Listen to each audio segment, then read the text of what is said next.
This is Old Line Farmer Radio, a Maryland Farm Bureau production, helping you achieve your best farm future. Hello and welcome to Old Line Farmer Radio. My name is Kara Hutchison, Regional Field Manager at Maryland Farm Bureau, and I'm your host this week. It's currently May 29th and the estimated average price of corn in Maryland is $4.93 per bushel, and the estimated average price of soybeans is $10.24 per bushel, a small jump from last week. Let's check out some headlines. Earlier this month, Senate Bill 931 and House Bill 1036 was signed into law, and it places farmland at risk by allowing the state to override local zoning laws to build solar panels on prime farmland. Now many Marylanders are speaking up, working to bring this bill to a statewide referendum to allow Marylanders to vote on it as a ballot measure in the midterm elections. Learn how to sign the petition by visiting mdfarmbureau.com/solarbillreferendum or by visiting the Farmers Alliance for Rural Maryland Facebook page. The American Farm Bureau Federation is raising concerns about the White House's recent Making America Healthy Again report, stating that portions of the report sow seeds of doubt about farming practices and our food system. AFBF President Zippy Duvall is urging the administration to consult and collaborate with farmers as progress on the report is made. Just in time for summer, the Maryland Department of Agriculture is launching its Maryland's Best Ice Cream Trail once again this year. The program highlights on-farm creameries, and it awards prizes to Marylanders who visit each of the 14 participating dairy farms and enjoy their ice cream. Visit marylandsbest.maryland.gov for more information. May is Mental Health Awareness Month, and we're using this opportunity to highlight the underreported concerns relating to farmers' mental health. Jeb Burchick speaks with Dr. Alex Chan, a licensed therapist who works with the University of Maryland Extension, to talk about the unique stressors farmers face and how they can access the support and resources available to them. Hey everybody, welcome back to Old Line Farmer Radio. Today we are joined by a very special guest, Dr. Alex Chan. He is a licensed marriage and family therapist, and he also works with the University of Maryland Extension, where he works closely with the farming community and actually oversees University of Maryland's Farm Stress Management Program. Dr. Chan, thank you so much for joining us. My pleasure. Awesome. So we have heard some alarming statistics around farmers' mental health, just particularly in the agricultural space. There is very alarming statistics around suicide. Some studies show that it's more than double the general population. So in your experience with Extension, when you're working with farmers, why do you feel they're particularly vulnerable to mental health challenges like anxiety or depression or something like that? Yeah, so I would say that the main reason that there's that vulnerability is the unpredictability of the profession. There's a lot of factors that are not under the farmer's control, and their livelihood depends on it. We all know that finances are a huge source of stress for anybody, whether you're a farmer or not. And when your financial situation is dependent on a lot of factors that you don't necessarily get to control firsthand, then that can be really stressful. There's also a couple other things, though, that I think can contribute to things like anxiety or depression. And I would say that having debt in the first place is a source of anxiety. There's a lot of research out there that documents the link between things that you mentioned, like suicide and debt. So that's a concern that, again, farmers and the profession requires that a lot of people take on debt, perhaps more than the average person might. And so I think that's another explanatory factor. Also, when you talk about things like suicide and depression, there's a factor of being isolated. And when you spend many hours a day by yourself, as one might if you're having to ride the tractor all day by yourself or do something that's just more on your own, that can lead to that sense of isolation, and that can increase the risk for suicide. And then I think the last thing that I'll mention is just it's a double-edged sword. I would say it's not a 100% good or bad thing, but it's the legacy that a lot of farmers are working with in terms of their family and how long they've been in the profession and how they want to keep it going generation after generation. That's in my conversations with farmers, it's been a source of pride, but also a source of pressure. So I think all those things sort of mix together to make it pretty challenging at times to stay, mentally well. Yeah, it's absolutely a high stress environment, and you kind of hinted at this, but there's a very strong culture within the farming community, and a lot of that's about self-reliance, which in many aspects is a very good thing. It's a very good attribute to have, but particularly with mental health issues, it's important to know that you don't have to do this alone. I guess can you speak a little bit to how do we destigmatize getting help, and how do we kind of shift that self-reliance mindset, particularly around mental health concerns?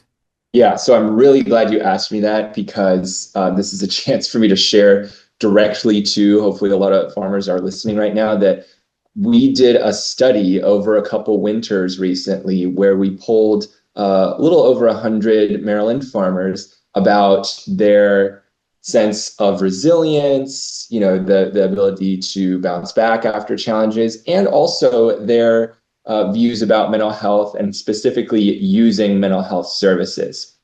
So the results of that survey, which I'm in the middle of kind of pulling together a little fact sheet that I can distribute maybe this winter at some winter meetings, showed that 20% of the respondents had reported seeking help in the past year for a mental health challenge. So, that's pretty good, actually, in my opinion. The population estimates of dealing with any kind of mental health challenge during any given year is also 20%. And so to see that farmers are 20% of them are seeking help is really good. Now, I don't know necessarily if that matches the number of farmers who could need help, but I think the number is higher than people might assume. So the message that I would want to send is that your peers are seeking help. And the other half of that study was about resilience. Most all of the farmers were reporting feeling resilient. Nobody in the survey was saying, "Oh, I can't deal with life. I'm not self-reliant." None of that. There were all of these very self-reliant farmers saying that, yeah, I still reached out for help and sought services of some kind. And only those farmers reported improvements in mental health year over year. If you did not seek help, you reported no change or potentially worsening. And so that makes sense, right? So I wanted to be able to share that here, that your peers are seeking help. The people who seek help don't see themselves as weak, don't see themselves in that way. And it works, they report feeling better. Wow, that is very encouraging. Definitely love to see that survey once you release it this winter. That's really good news. For folks that have heard that good news that folks are seeking help, what should be their first step? I feel like you know folks might see some like barriers to entry. Is this something that they should bring up with their primary care doctor? Should they start reaching out to mental health professionals? What do you think? Yeah, so if you've decided that it's a good time for you to seek help, which I also kind of view mental health in terms of a dentistry model, sometimes it can help to go even if you're not necessarily feeling unwell, just to check in and develop a relationship with somebody. But anyway, I would say, yes, you could start with your primary care and ask them for resources. I would also just start by telling a trusted loved one, like, a family member, spouse, or even a close friend, because it's likely, especially given the results of the survey, that somebody in your circle has experience with reaching out for help and has a referral for you that they trust. And it might be easier to go to somebody that is sort of vetted by a close friend or loved one. But in the absence of that, you could also just call your insurance provider. They'll tell you what providers in your area are part of their plan. And you can also go to findtreatment.gov/locator. That is the SAMHSA, which is Substance Abuse and Mental Health Services Administration, That is the SAMHSA treatment locator. You can put your zip code in, put a mile radius, and it'll highlight all of the mental health providers in your area. So, there's three sources, sort of more informal. You could start with your doctor. You could also start with the insurance provider or use SAMHSA's treatment locator. All of those will help you find a provider near you. Awesome. Yeah. Very encouraging to hear that those resources are readily available. So we mentioned at the beginning, but you oversee University of Maryland Extension's Farm Stress Management Program. Any farmer can tell you that they experience stress. So can you tell us a little bit about that program and what is your goal in helping farmers in Maryland? Yeah, so we've developed a lot of trainings, and some of them are now available online at your own pace. So we developed a training called Observe, Engage, Share, which teaches both farmers and the people that work with them or are close to them how to recognize and engage a bit with farmers, and then what resources are available to assist with farming specific challenges, such as financial matters, legal matters, things like that Extension has a lot of resources for. So if you go to our Farm Stress webpage, you can find the link for the always available self-paced version of that. We also offer a variety of other more intensive live trainings. Mental health first aid is one of our most popular ones. It teaches, it's for a general audience, so you don't have to be a professional, but it teaches you how to respond to a crisis, how to deal with a mental health challenge that's evolving right in front of you and get that person connected to help. And it's been very successful. We also have pain management 101 class for farmers, kind of identifying the multitude of ways to manage pain given the physicality of the profession. And then finally, a resource that I really wanted to point out was we have a variety of succession and estate planning resources. So we actually just received some additional funding to do more outreach and classes related to transitioning the farm. And we now are offering a kind of one-on-one service where I will be able to go out and work directly one-on-one with families who are in the process to serve as a farm transition coordinator. So what I would do is help the family communicate within themselves about their future plans before they start paying hundreds of dollars an hour to talk to a lawyer. Given my background and my relationship skills, I thought it was a good application to the farm setting where it's not therapy, it's nothing like that. But it's still helping families communicate about the business matters and getting through the resistance or blockages that they may experience. So again, so that they're not kind of wasting money at the lawyer's office, which can be very expensive.